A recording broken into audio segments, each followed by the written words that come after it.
seja bem-vindo ao programa Logística em Movimento. E hoje, mais uma estreia especialíssima para você, porque estamos quando? No mês do profissional da administração, o mês de setembro, um setembro muito azul, com muitos assuntos referentes à ciência da administração. E hoje o tema aqui é logística, onde a gente vai falar sobre os impactos da pandemia na logística de turismo. E quem vai conversar com a gente são os administradores Hélio Meirim, que é coordenador da Comissão Especial de Logística aqui do CRA-RJ, e o administrador Júlio Loureiro, que também é membro da comissão. Hélio, Júlio, sejam muito bem-vindos. Olá, Érica. Olá, Júlio. Um grande prazer estar aqui com vocês. Aproveitar aí para mandar os meus parabéns para os colegas administradores aí, que a gente tenha uma jornada aí bastante reflexiva e com bastantes insights aí nesse papo aqui de hoje. Olá, meus amigos. Olá, Hélio. Olá, Érica. Prazer enorme estar aqui de novo com vocês. É uma satisfação imensa.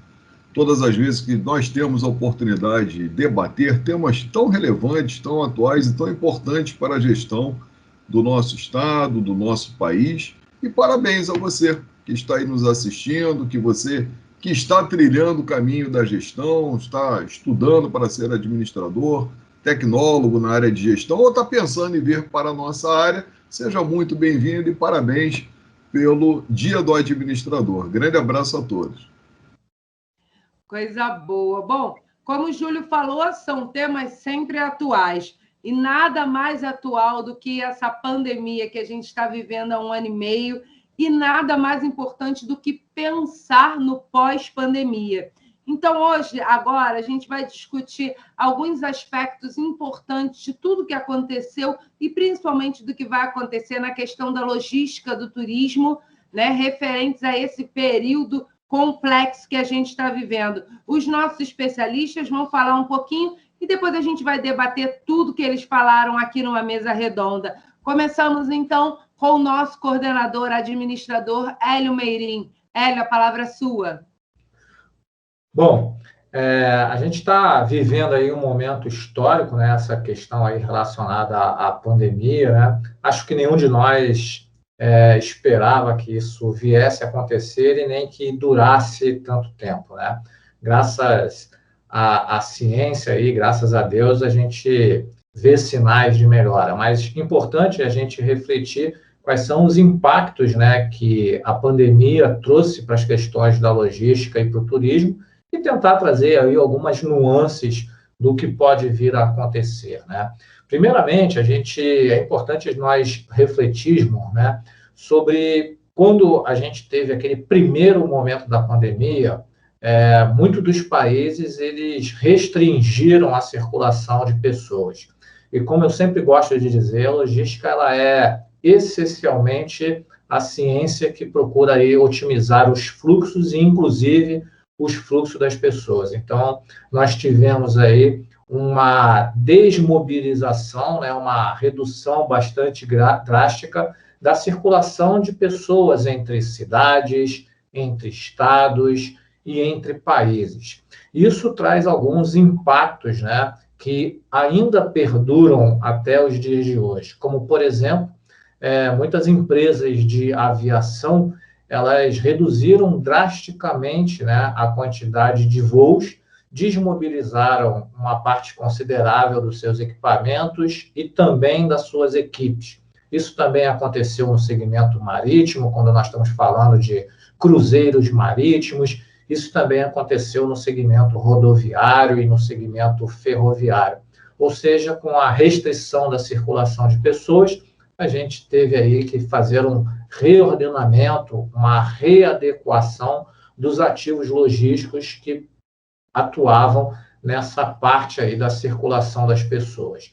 Importante também a gente não esquecer que quando a gente pensa, né, na redução da circulação de turistas, né, chegando nos aeroportos das grandes cidades, isso traz impactos também em outros setores, como, por exemplo, se tem menos aeronaves circulando entre aeroportos, a gente tem uma queda também nos serviços aeroportuários. Então, a gente vê que alguns aeroportos reduziram muito, né, a sua frequência de chegadas e saídas de voos, e isso acaba impactando, né, as empresas que prestam serviços para as aeronaves, os serviços de catering, né, os serviços que abastecem as aeronaves, e todo o complexo que tem de lojas, né, que acabam atendendo os turistas que circulam nos portos, nos aeroportos e nas rodoviárias.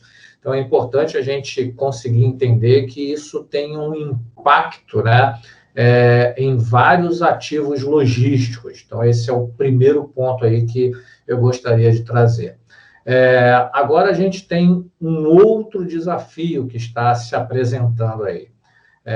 Com a possibilidade, né, com o avanço da vacinação, alguns países começam a abrir as suas fronteiras dentro aí, né, das solicitações, das medidas sanitárias que cada país entende que são as mais pertinentes, né? Alguns países começam a abrir as suas fronteiras, possibilitando, né, que as pessoas circulem agora de uma forma um pouco mais ampla. E aí a gente tem agora o segundo desafio, que é conseguir, né, que todas aquelas empresas que se readequaram e normalmente enxugaram as suas estruturas, né, que elas consigam prover de volta aqueles serviços. Nesse meio do caminho aí, muitas empresas que já estavam passando dificuldades financeiras, né, elas não conseguiram suportar os meses em que tiveram que reduzir drasticamente os seus volumes, e muitas empresas, infelizmente, elas não retornarão ao mercado. Então, a gente vai ter um momento aí de readequação.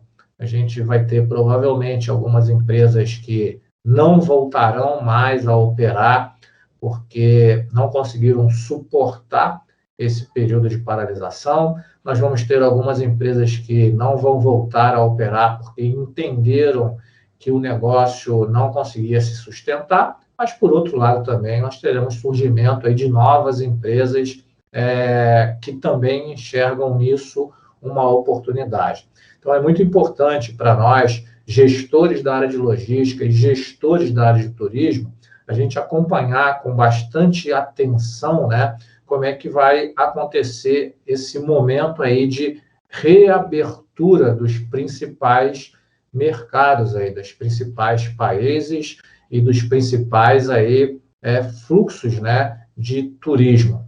E aí também é importante a gente falar que provavelmente, pessoal, nós teremos algumas mudanças nas questões dos hábitos, né, dos turistas.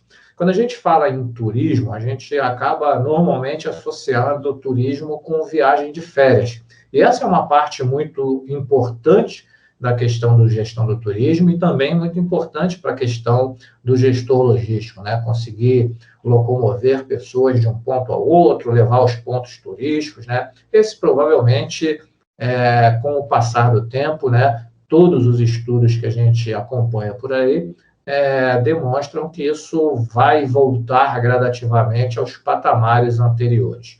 Por outro lado, nós temos um aspecto aí do turismo que também é muito importante, muito relevante e tem um impacto forte, que é o turismo de negócios. É aquele turismo em que pessoas viajam, né, para fazer reuniões das suas empresas, para participar de eventos, né, e esse provavelmente, né, todos os indícios aí nos mostram que provavelmente não retornaremos aos mesmos patamares anteriores. Por quê? Porque muitas empresas aí durante esse processo da pandemia aprenderam e conseguiram identificar novas formas de fazer as suas reuniões, os seus eventos, né, com as questões aí das ferramentas online. Então, provavelmente, na questão aí da logística do turismo voltada para negócios, a gente vai ter que redesenhar esse modelo aí e as empresas vão ter que entender que talvez uma parcela desses consumidores não retornem ao mesmo hábito que tinham anteriormente. Então, acho que é muito importante para nós aí que estamos envolvidos na logística do turismo, acompanhar com bastante atenção quais são os movimentos, não só dos países em termos de reabertura das suas fronteiras, das questões relacionadas aí à abertura dos pontos turísticos, né? Mas também das questões de como as empresas vão continuar tratando as suas viagens de negócios. Será que retornaremos àqueles patamares anteriores em que você pegava um avião aqui no Brasil, ia para um outro país para participar de uma reunião de 1, 2 dias? Isso tem um custo. Será que as empresas vão continuar bancando esse custo? Se a opção for reduzir esse tipo, isso acaba gerando aí um impacto também nos ativos logísticos. Então, acho que a gente tem aí um período de adequação, um período de aprendizado, e como eu sempre gosto de olhar as coisas, surgirão alguns desafios que a gente ainda não estava muito acostumado, mas também surgirão aí diversas oportunidades para nós, gestores, entendermos como podemos fazer, né, esse novo modelo, esse novo normal aí, que já está se apresentando e a gente já está um pouquinho mais acostumado. É que a questão do novo normal vai ser bem difícil de entender, de compreender no todo, hein, Meirinho? Vai ser complicado, mas a gente já vai debater isso. Vamos escutar agora o administrador Júlio Loureiro, para depois a gente fazer a nossa mesa redonda. Júlio, a palavra é sua. E como você bem falou, Érica, essa questão do novo normal ela vai ser um pouco diferente do que era. E muitas empresas perceberam isso e precisaram tomar algumas medidas muito significativas. Como o Hélio bem pontuou, empresas de aviação fizeram a opção de operar com frota reduzida, fizeram programas para reduzir os quadros de comissários de bordo, de pilotos. E isso daí acabou trazendo, por parte dos operadores, uma resposta e por parte dos fabricantes uma resposta também. A empresa Carnival, ela promoveu a desmontagem e reciclagem de alguns dos seus navios de cruzeiro. Por quê?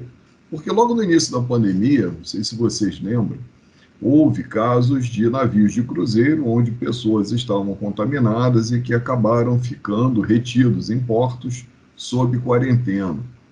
Então, sabe-se que dentro de um ambiente fechado, a possibilidade de transmissão de alguma doença, principalmente desse novo tipo, o SARS-CoV-2 e as suas mais variadas variantes, possibilita uma transmissão muito rápida e, consequentemente, um ambiente dentro de uma embarcação, ele acaba reunindo condições ali que facilitam bastante isso, seja por uma circulação maior de pessoas em determinados corredores, em determinados locais, seja pelo compartilhamento de ambientes que nem sempre são muito ventilados, como, por exemplo, as áreas de jogos, ou também os próprios salões, onde são realizados ali as apresentações teatrais, os shows que são muito comuns nesse tipo de embarcação.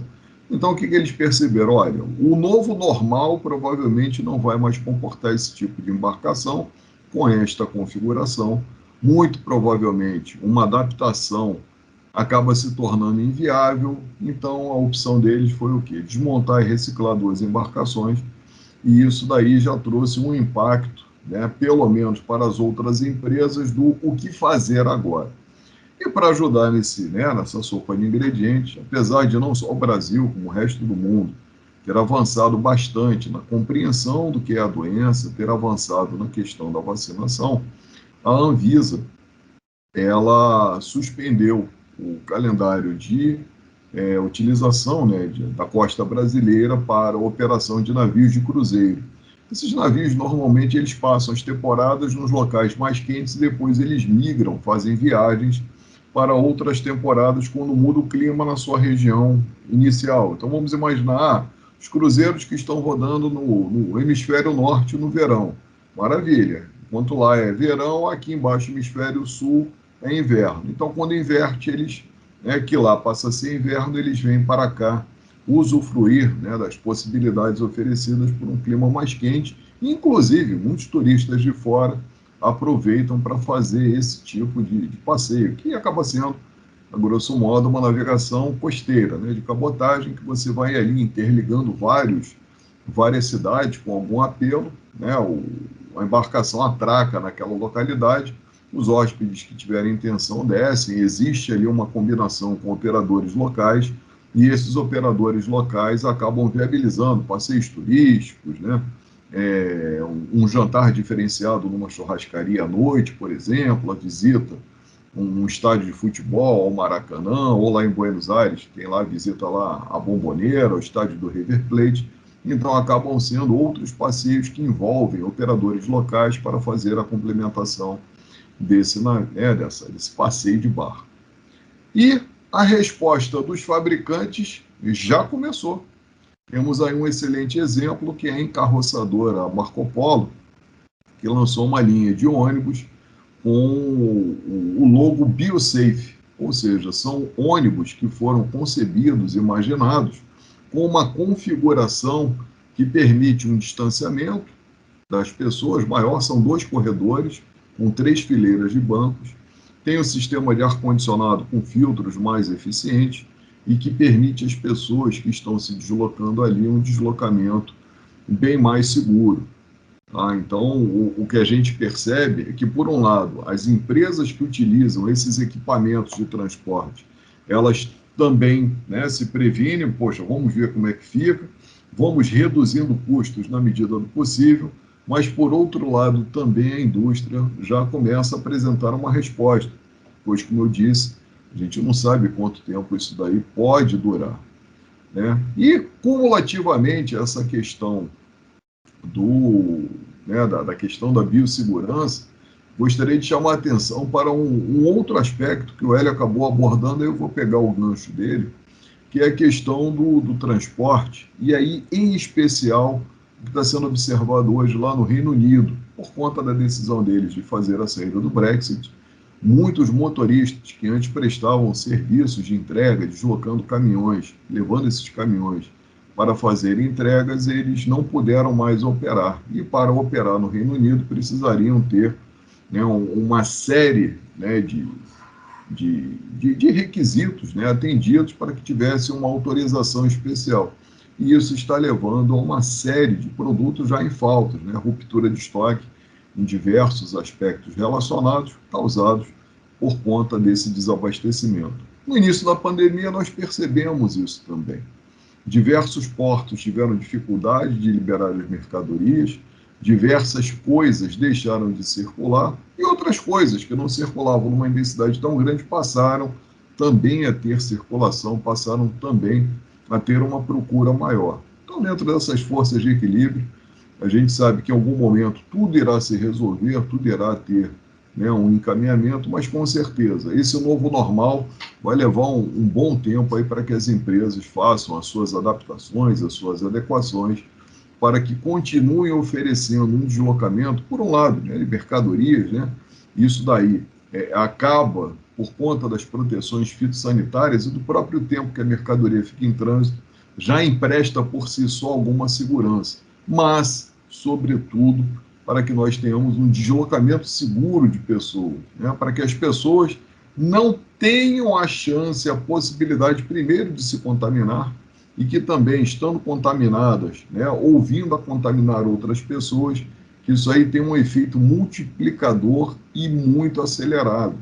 Uma das mazelas da globalização nós vimos na prática no ano passado, que foi uma doença iniciada, né, um foco identificado num único lugar, e a partir de integrações que são muito rápidas, pessoas conseguem hoje, em menos de 2 dias, praticamente darem a volta ao globo. Então, isso daí traz uma preocupação adicional muito grande, principalmente para as empresas que transportam pessoas, para os governos dos países envolvidos, como também para as pessoas que, em última instância, acabam sendo afetadas por tudo isso. Gente, tem tanta coisa que eu quero falar aqui que eu não sei nem por onde começar. Eu te avisei. Exatamente. Tem tanta coisa aqui que eu não sei nem por onde começar. Bom, vamos começar, então. Vou pegar um ponto assim aleatoriamente, mas tem muita coisa para a gente conversar. A questão do turismo de negócios, né? A gente tem, por exemplo, cidades como São Paulo, né, que basicamente todos os hotéis têm uma sala gigantesca, né? Tem uma estrutura logística, né, de transporte aeroporto, sala, alimentação, para receber dezenas de hóspedes, várias empresas, às vezes, ao mesmo tempo. Como lidar com isso? Há uma outra saída? Vocês veem alguma nova possibilidade de atuação nesse sentido? Como o gestor pode lidar com isso? Como trazer essas empresas novamente? Ou é algo definido? Bom, Érica, eu acho que eu tenho aprendido, né, que a única certeza que a gente tem, ou uma das certezas, é que nada será exatamente igual a antes. E acho que esse aspecto que você mencionou é um deles. A gente, como você citou aí, São Paulo, né? São Paulo concentra grande parte aí de empresas e de executivos tomadores de decisões e acaba que muitas pessoas de outros estados acabam indo a São Paulo para fazer reuniões, fechar negócios, tomar decisões importantes. Isso eu acho que para algumas decisões vai continuar acontecendo, né, para aquelas decisões realmente de grande relevância, ou para aqueles momentos, vamos dizer assim, que a gente entende que são mais especiais. Mas a gente também tinha muita viagem, né? Eu, por exemplo, durante a minha carreira de executivo, cansei de me deslocar do Rio até São Paulo, gastei muito mais tempo dentro do carro e do avião do que da sala de reunião fazendo uma reunião. Eu acho que isso vai cada vez perder espaço para reuniões virtuais. Eu acho que a pandemia ela mostrou para nós que fazer encontros virtuais se tornou algo mais acessível, mais popular, e a gente, aos poucos, ao longo desses últimos meses, veio aprendendo, a gente veio se reeducando. Então, hoje, cada um de nós, e muitos dos que estão aqui nos assistindo, fazem um sem número de reuniões online, o que te poupa muito tempo, né? Eu costumo dizer que o deslocamento de uma aba para outra no seu navegador é infinitamente menor do que se você tivesse que fazer um deslocamento de cidade. Então, eu acho que isso, provavelmente, a gente vai passar a ter essa outra configuração. Então, o turismo de negócios, ele provavelmente vai ter que repensar o seu modelo, porque as empresas, e até frente ao que está acontecendo, né, em relação às margens que grande parte das empresas passam a ter nesses momentos, né, de redução de uma série de aspectos que possibilitavam margens maiores, as empresas também precisam identificar oportunidades de otimização dos seus custos. E aí a empresa vai colocar na ponta do lápis e vai falar, por que eu preciso pagar o deslocamento do Meirim até o aeroporto, pagar uma viagem do Meirim do aeroporto, né? Uma viagem aérea, uma ponte aérea até São Paulo, pagar o deslocamento do Meirim do aeroporto de São Paulo até o hotel, pagar a reserva da sala do hotel, o almoço do Meirim, e aí o Meirim acabou que perdeu um dia inteiro de trabalho para ficar presente numa reunião de 1 hora. Então, acho que isso já vem sendo pensado por muitas empresas, é só a gente ver as últimas pesquisas aí de que grande parte das pessoas gostariam de ter modelos híbridos, né? Momentos online, momentos presenciais. Então, a minha maneira de enxergar isso é que o turismo de negócio vai ter que repensar o seu modelo, mas eu penso que a gente não vai voltar a ter aquela situação que a gente tinha antes, não. Não, concordo com o Meirim, é por aí mesmo. Né? Muitas empresas já vinham nessa vibe, né? Nessa busca de redução de custos, afinal de contas, tiraram o executivo da sua base e levá-lo até o destino para participar de uma reunião, às vezes até para fazer uma visita técnica. Isso hoje você tem recursos com auxílio de celulares que permitem você fazer isso daí de uma forma bastante otimizada. E com relação às empresas que prestavam esse deslocamento, faziam esse deslocamento dessas pessoas, né, desses executivos. Olha, em grande medida, isso daí acaba sendo absorvido por outras formas de transporte. Né? Você tem, por exemplo, o deslocamento que esse executivo faria, né, imaginando ele utilizar um aplicativo ou utilizar um táxi. Isso daí vai continuar existindo e será migrado para uma outra oportunidade. Né? As pessoas continuarão usando, talvez nem tanto naquele fluxo, né, no trajeto aeroporto, com relação a outros destinos, mas as pessoas hoje, até em função da preocupação, né, com a contaminação, a aglomeração, com o transporte de massa, acabaram fazendo um processo invertido, ou seja, antes você tinha, né, uma pedida para as pessoas saírem do transporte pessoal e migrarem para o transporte de massa. Muitas pessoas hoje, né, seja porque ainda têm medo, ainda preferem utilizar o transporte pessoal, acabaram saindo do transporte de massa e optaram pelo transporte pessoal. Então você teve ali um reequilíbrio de forças. Com relação àquelas empresas que prestavam serviço, e aí a gente está falando, né, das pessoas que utilizavam, por exemplo, vans para fazer esse deslocamento. Né, muitas delas tiveram que fazer também a mesma opção que essas, né, operadoras de turismo que utilizam navios, que utilizam aeronaves, talvez não tenham, né, a capacidade de utilizar na sua plenitude toda a frota. Tiveram que migrar, buscar outras alternativas e acabaram precisando se adequar a esse novo momento. Né? Com relação agora aos meios de hospedagem, né, que tinham talvez aqueles salões imensos que eram utilizados ali para a recepção. Existem casos muito exitosos que transformaram esses espaços em ambientes de coworking.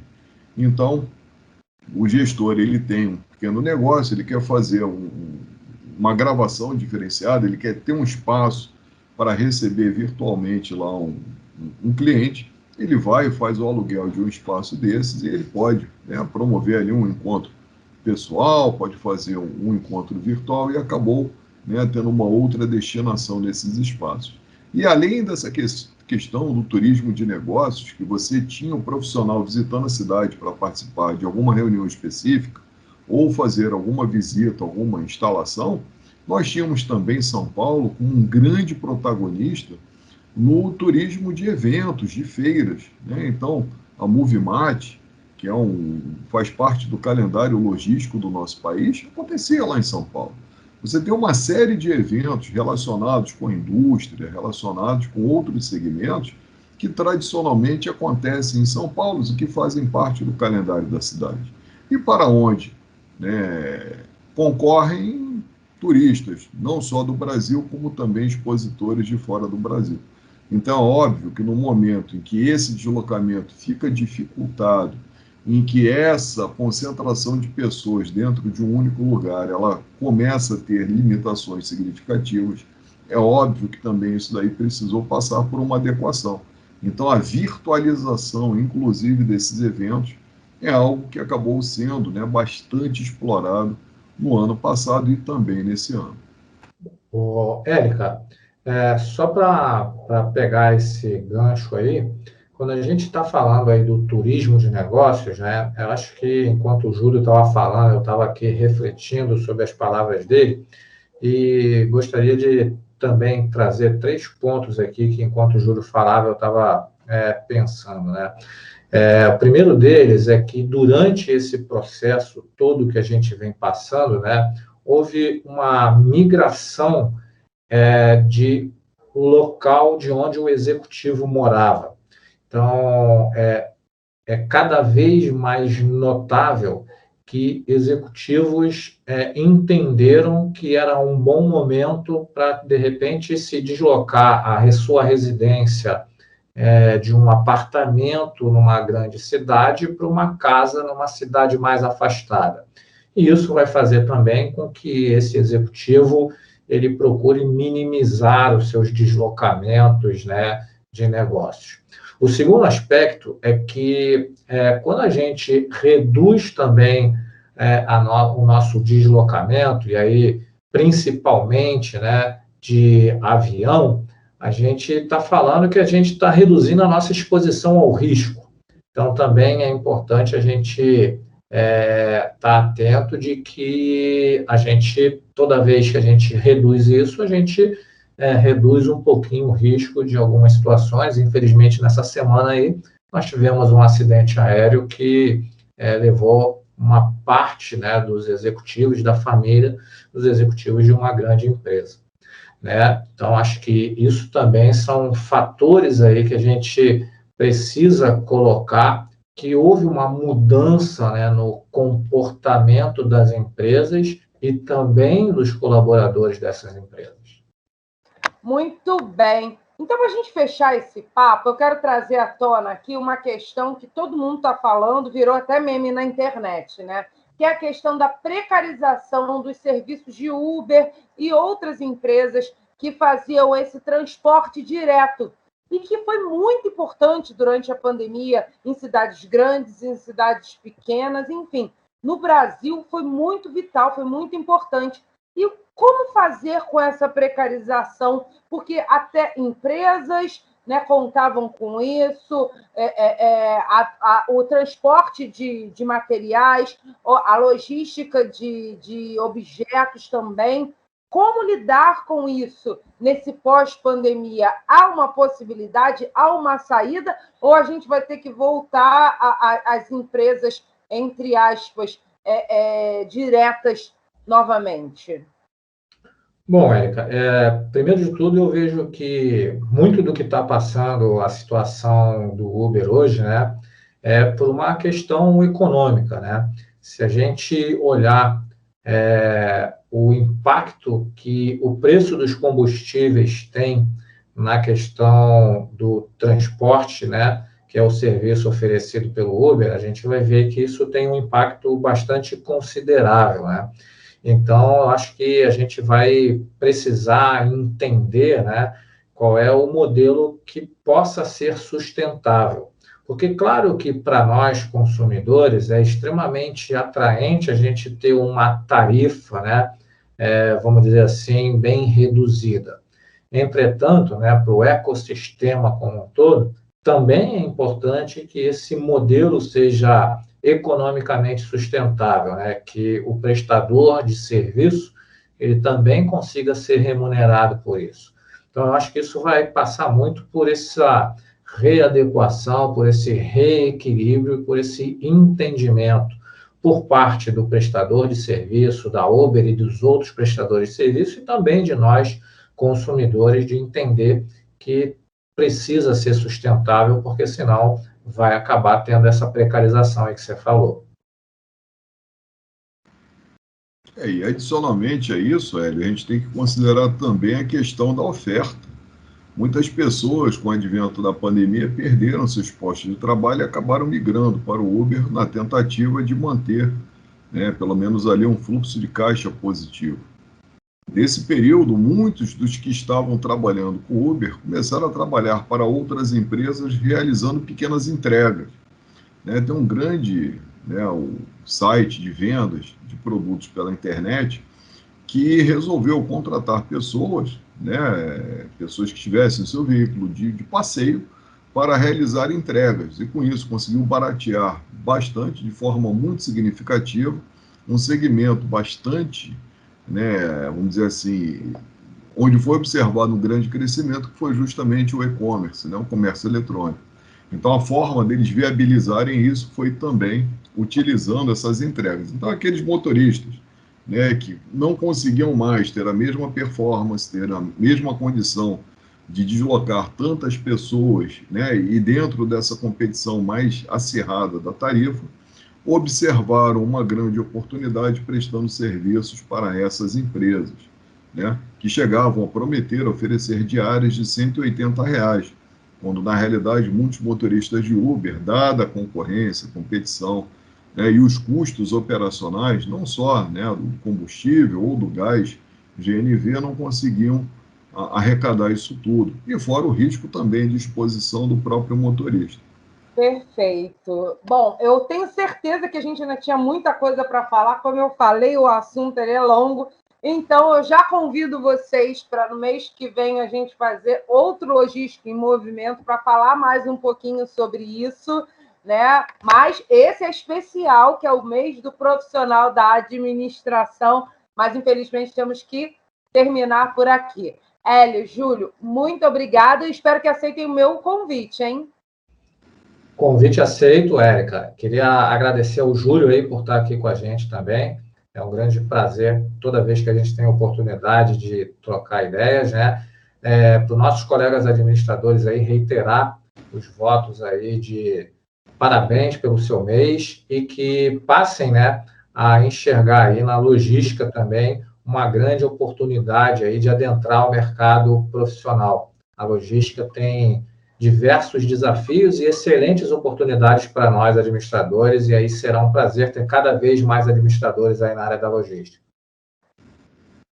Isso aí, agradecer a Érica por ter nos recebido, né, como sempre, de uma forma, né, tão acolhedora, e aceito sim o desafio, estaremos juntos aí de novo fazendo um outro programa. Agradecer também o convite formulado pelo meu amigo Hélio Merim, que tem a oportunidade de atuar com ele tanto na comissão de logística quanto na comissão de gestão e turismo.